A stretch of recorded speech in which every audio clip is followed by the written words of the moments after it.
Let's welcome Tarek Tawfiq, the Associate Professor of Egyptology at Cairo University, former Director General of the Grand Egyptian Museum Project. It's a pleasure to talk to you tonight, Tarek. In fact, we've just lost Tarek for a moment. We're going to go to Professor Salima Ikram, Distinguished Professor of Egyptology at American University in Cairo. Salima, I know you've been inside. You've one of the first to see in the past few years, forensically, some of what we are waiting to see. Talk us through what we really should try to see first, and what you're making as well of the opening ceremony tonight. Well, it's a very grand ceremony, and as you can see, it's still in the middle of it. So there's lots more to come.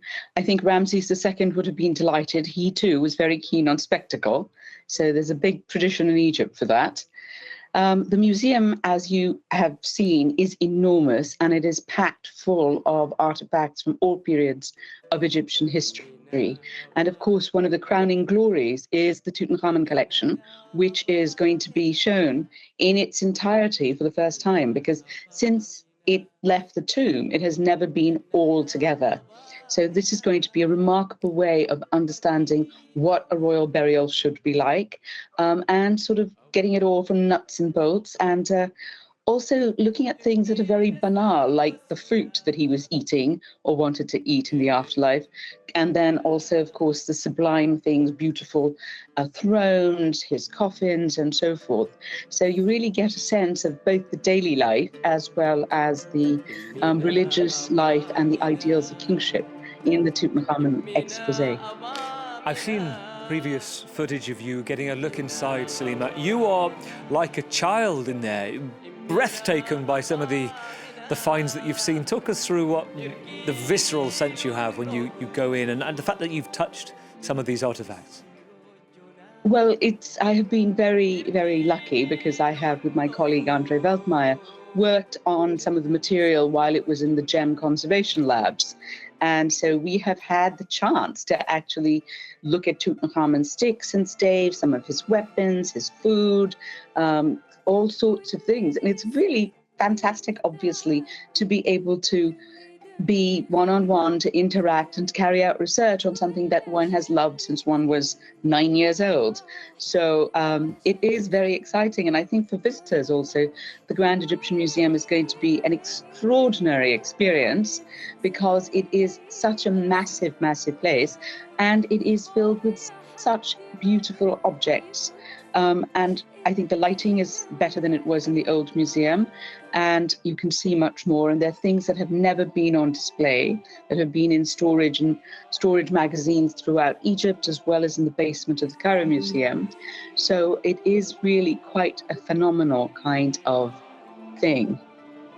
We have Tarek Tawfiq with us as well, Salima. Professor, stay with us for the moment. Because he can... Yes, yeah. Exactly. Tarek, Associate Professor of Egyptology at Cairo University.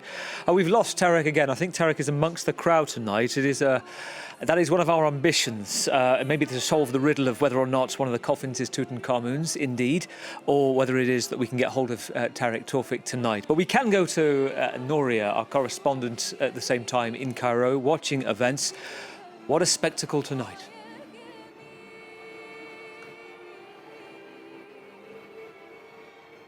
Yeah, it's been an amazing night. People, has exploded the claymore of the people when all those fireworks were exploding in the air, and people really, really excited. They are looking forward to be able to actually enter on the next 4th of November and witness for the first time. You were talking now about the magnificent treasures, the artifacts of Tutankhamun, and it's one of the most important things that people want to see, to witness for the first time, all those artifacts that has been translated from the Tahrir Museum and are going to be held for the first time here over 5,000 artifacts, including the mask of Tutankhamun. It's really magical. It's amazing. You were talking about the conservation room, and France 24 was one of the first media outlets that was allowed to enter in this conservation center, and we were gifted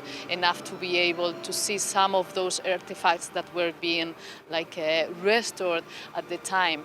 And it's really a privilege to know that they are being well taken care of, but also that soon enough we are going to be able to see them inside this magnificent museum, because it's true that this lighting is magical and somehow enhance the effect of seeing all this gold, all these wonderful antiquities exposed for the first time all together. I cannot imagine how it's going to be to see how the augmented reality is going to help us to walk through the story and the life of Tutankhamun.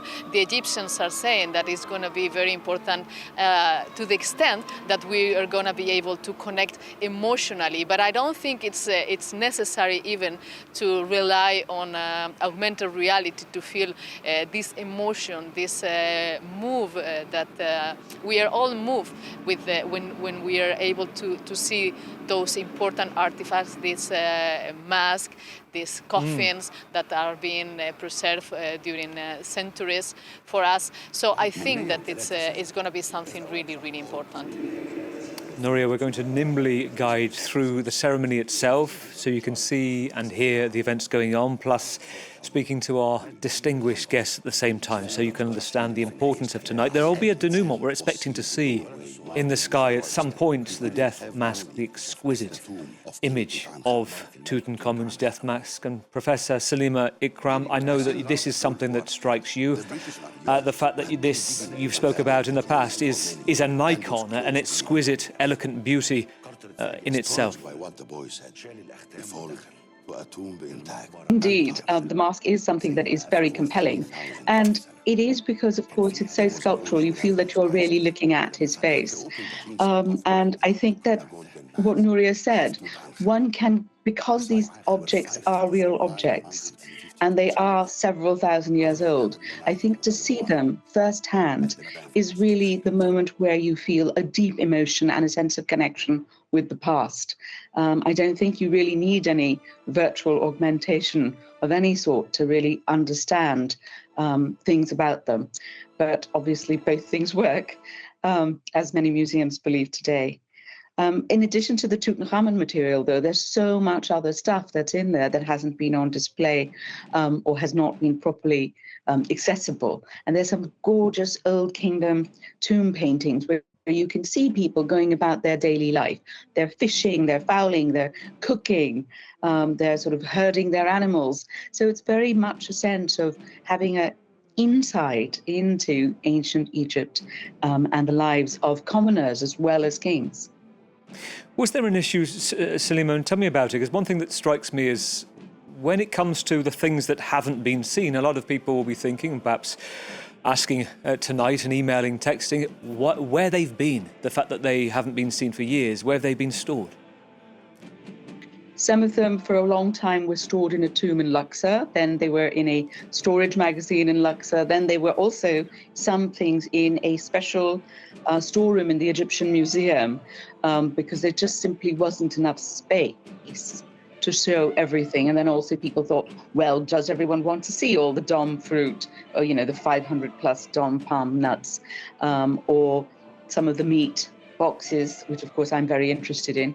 So, and some of the pottery. So I think that, of course, it's a selection that has been on display because, of course, everything would be overwhelming. So it will be really interesting to see how they handle it in the new display. And if indeed all these things that many of which were on display, but some of which were not, it will be lovely to see them together, and it'll be interesting to see if they're all there.